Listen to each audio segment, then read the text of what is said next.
Ang papel ko'y gagampanan bilang inyong lakandiwa sa dalawang mambibigkas, maghahain yung paksa. Kay Ate Ginaina at Harlina, magigiting na makata, ang po sa kabataan, dalaga at binara. Tayo ngayon nabubuhay na sa huling mga araw, mga hula ay natutupad, kawakas ay natutanaw. Mga kabataang narito, ano ang inyong pananaw? Sa paksa at katanungang, bibigkasin kong malinaw. Sa panahon natin sa ngayon, ang gawain ay apurahan, kaya ano ang dapat maging kapasyan upang si Jay makalugdan.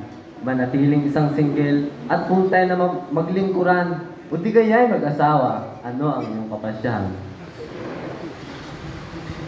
Bigayin ng pag-iisip, tagisan ng talino, ang layuning maintindig, tinataglay na prinsipyo. Sa paksa kong inalatag, pumili ng panig mo, buong husay pagtanggol, maghain ng patotoo. Ang makatang taga-Calatrava, mauna sa pagtindig, si Ate Ginaina Pudra po, maganda at mabait. Mauna sa magusay, sa pinili mo ang panig, ako bilang lakandiwa ay matamang makikinig. Itong inyong abang lingkod, bumabati po sa lahat. Tanggapin niyo ang pagbating sa puso ko na bubuhat. Ako ngayon ay pipili ng panig na nararapat, ilalahat ang katwiran sa isipay magmumulat. Manatiling isang single ay isang pintuang nakabukas. Dito nga pumapasok kabataang mga pantas, ang paglingkuran sa Jehovah, buong puso't buong lakas, higit itong kalayaan sa paggawa nitong atas.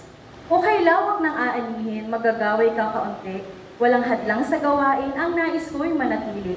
Maging single mas mainam, kaloob na natatangi, ang puso ko at isipay, hindi nga mahahati.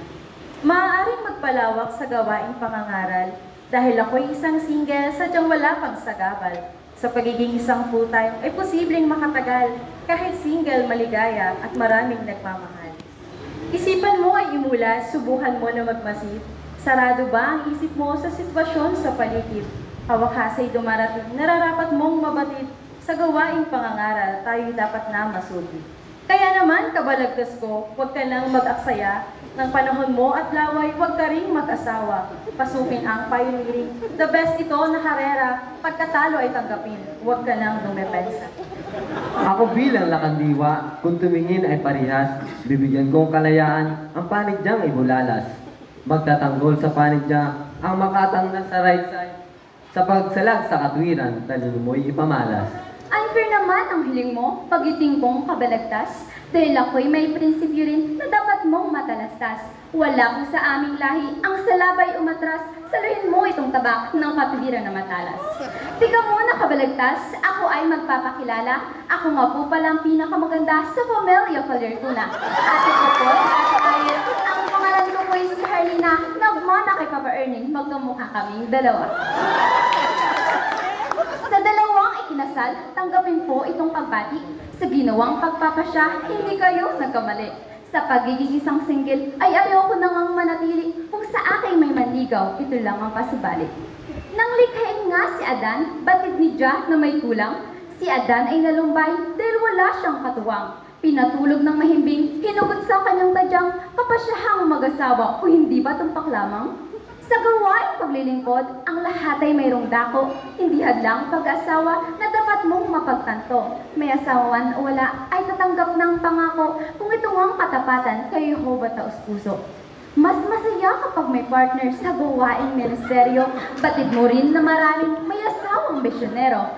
Kayusan itong ng Diyos, pag sang-ayo'y matatamo, itong ang aking kapasyahan ay hindi na magbabago. Unang ulos ng katwiran, buong linaw na narinig. Parehas kong titimbangin ang katwiran ng bawat panig. Upang higit na malinawan kung sino ang mananaig, ituloy ang balagtasan, muli ikaw ay tumindig. Mas timbangin na ang katwiran, ang panig niya na magwawagi. Kaya ulos ay salagin at sikapin na mabali. Ang matangkad na makata ay magtitindig nga pong muli sa pagiging isang single, bakit dapat manatili. Mahirap ang buhay ngayon, apektado tayong lahat. Tulad ng maralita, ang income ay hindi sapat. Mayroon ng pamilya, obligasyo'y kaakibat, bata ka pa kataloko, isipan mo ay imulat. Mas marami kang panahon sa gawaing paglilingkod, subukan mo na mag full-time, kagalahay di masayot. Bilang isang kabataan, pagpapayonir itaguyod, kaya kung ako sa'yo, makinig ka at sumunod.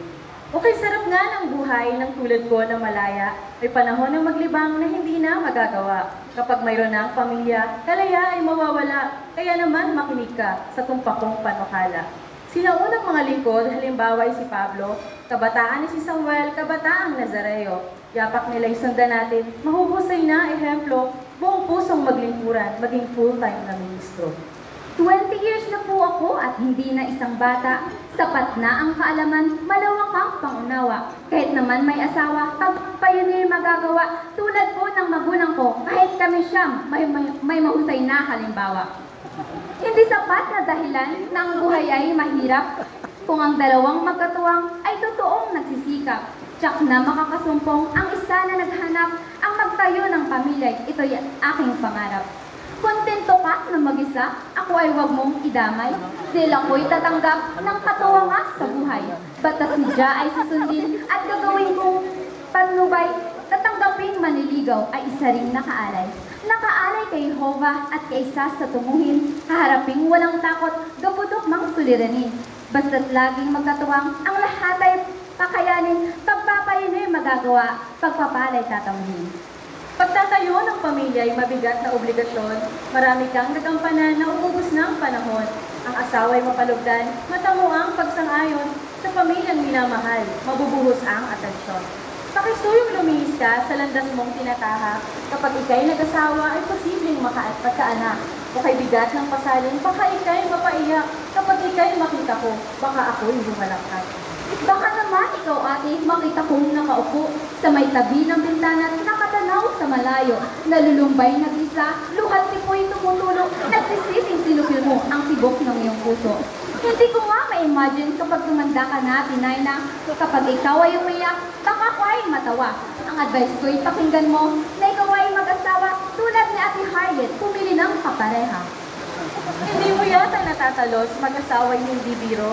Hindi ito tulad ng kaning iluluwa pag napasok. Pag-isipan mong mabuti, nang sa galoy di mabigo. Tandaan mo, kabaligtas, mapandaya itong puso. Hindi dapat masupilit itong pusong pumipintig, pagkat mas lalo na kung tinitibok ay tunay na ang pag-ibig. Kapag hindi mo sinunod ang tibok ng iyong dibdib, baka ikay ma-heart attack, ang buhay mo'y manganib. Tumitibok ang puso ko dahil ako'y nabubuhay. Di ko naman pinipigil dahil ayaw kong mamatay. Ngunit buhay na kalaan, sa layunin na dalisay, manatiling isang single, kay Hope pa naghihintay. Baka ate sinabi mo lang yan at pagdating nga ng oras, kapag tumibok ang puso mo at umibig ng huwagas. Kaya ate ngayon pa lang, baguhin na ang pangmalas, nang sa ganon ikaw ate, sa kantsaw ko'y makaiwas. Maraming kabalisahan sa buhay ang may asawa. Kung hindi ka paaawat, ang tangi kong paalala. Mag-ingat na maging losyang, baka di kita makilala. Sa dami ng suliranin, magmukha ka ng lola. Naku ate, bahala ka sa makitid mong pananaw. Basta ako kung sakali sa akin may manligaw. Siya'y aking tatanggapin kahit tatay ko'y umayaw. Basta't sa kita, ilan ang paglilinaw. Kaya na ang desisyon mo, sana hindi ka magsisi. Alam ko na batid mo rin pagsisisi na sa huli.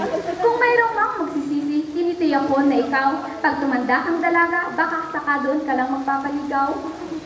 Kayong dalawa ay tumigil, pakisuyo ko'y dinggin. Bilang inyong lakandiwa, sa nabanggit na usapin, sinimbang ang bawat panig sa katwirang inihain. Kung isa kang kabataan, ano ang dapat mong piliin?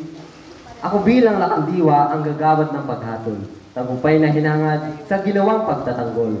Kaya Ate Ginaina at Harlina, kanino ba nauukol? Narito ang kahatulang, ibabase ko sa Bible. Pareho pong kaayusan ng Diyos na Dia ang nabanggit, pareho rin na biblikal ang katwirang isinulit. Tunay ngang maibigin ang Ama nating nasa langit. Hindi niya tayo hilingan na gawin pa ang mas higit.